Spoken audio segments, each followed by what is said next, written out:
هوایي چلند او ترانسپورت وزارت له دریو خصوصي شرکتونو سره د څه کم 2.5 میلیارډ افغانیو په ارزښت رغنیزې پروژې لاسلیک کړې.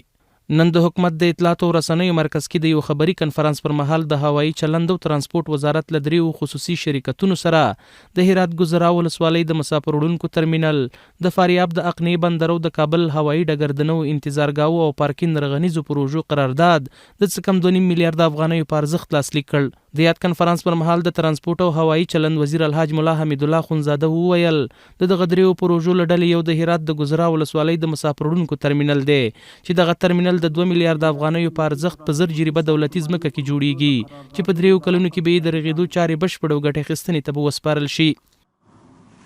د هغه څخه یوه د هرات ولایت ګذرې ولسوالۍ د مسافر وړونکو ترمینل د رغونې او اعمار پروژه ده چې پر 1000 جریبه عمارتي ځمکه باندې د څه کم 2 میلیارډ افغانیو پانګونې سره جوړیږي. دغه ترمینل اعمار د 3 کلونو په موده کې ترسره کیږي.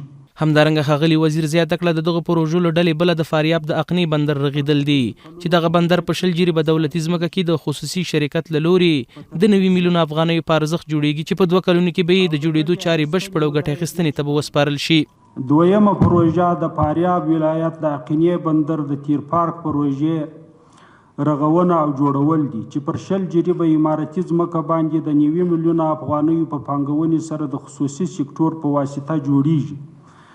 دغه تیر پارک د جوړولو موده 2 کاله او د ګټې اخیستنې موده یې 10 کاله ده. په دغه پروژو کې دریمه پروژه د کابل هوایي ډګر د نوو انتظارخونو او پارکینګ رغنیزه پروژه ده چې څه کم 20 جریبه دولتي ځمکه کې د 350 میلیونه افغانیو په ارزښت جوړیږي چې په 1.5 کال کې به د رغېدو چارې بشپړ او ګټې اخیستنې ته به وسپارل شي. او دریمه پروژه د کابل نړیوال هوایي ډګر د نوي انتظارخونې او پارکینګ رغونې او جوړولو پروژه ده چې په 20 جریبه په څه کم 20 جریبه عمارتي ځمکه باندې د خصوصي سکتور په واسطه د 3.5 میلیونه افغانیو څخه په زیاته پانګونه رغول کیږي.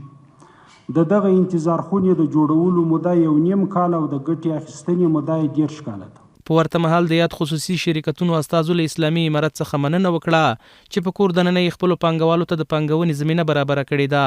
په وینا یې د یادو پروژو د قرارداد پر مهال او په خاصه توګه د هوایي چلند او ترانسپورت وزارت استازو ورسره ځانګړې همکاري کړې ده. د دوی په خبره د یادو کارونو له شروع کېدو سره به ګڼو هیوادوالو ته د کار زمینه برابره شي. شکر الحمدلله از وقتی که امارت اسلامی پابرجاست به سکتور خصوصی بر تجاران ملی ما و شما بسیار یک سهولت‌های بیشتر آمده. هیچ نوع از نگاه قرارداد، از نگاه پروسس طی مراحل اسناد هیچ نوع کدام مشکلات در وجود نآمده و نیست در بین وزارت ترانسپورت و هوانوردی بخصوص ریاست‌های پلان و بخصوص ریاست بخش انجینریشان بسیار به پیشانی باز برای ما پروژه را لیک شدن.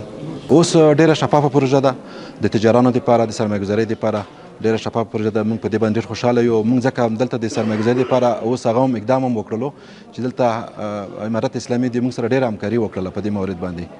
موږ سره تقریبا 1.5 سال نه تر 200 کسانو پورې به د موږ سره په دې کې پروژه کې مصروف شي. همدارنګه د هوایي چلند او ترانسپورت وزارت مسؤلینو ډاډ ورکړ چې په راتلونکي کال کې به شپېته بېلابېلې پروژې د اړینې بودیجې له ورکړې سره سم په خپل وخت تطبیق او ګټې اخیستنې ته به وسپارل شي. محمد عمران سرکوټوال، حریت نیوز، کابل. ترانسپورت او هوایي چلند وزارت په راتلونکي کال کې 80 بنسټیزې پروژې په خپل کاري پلان کې لري.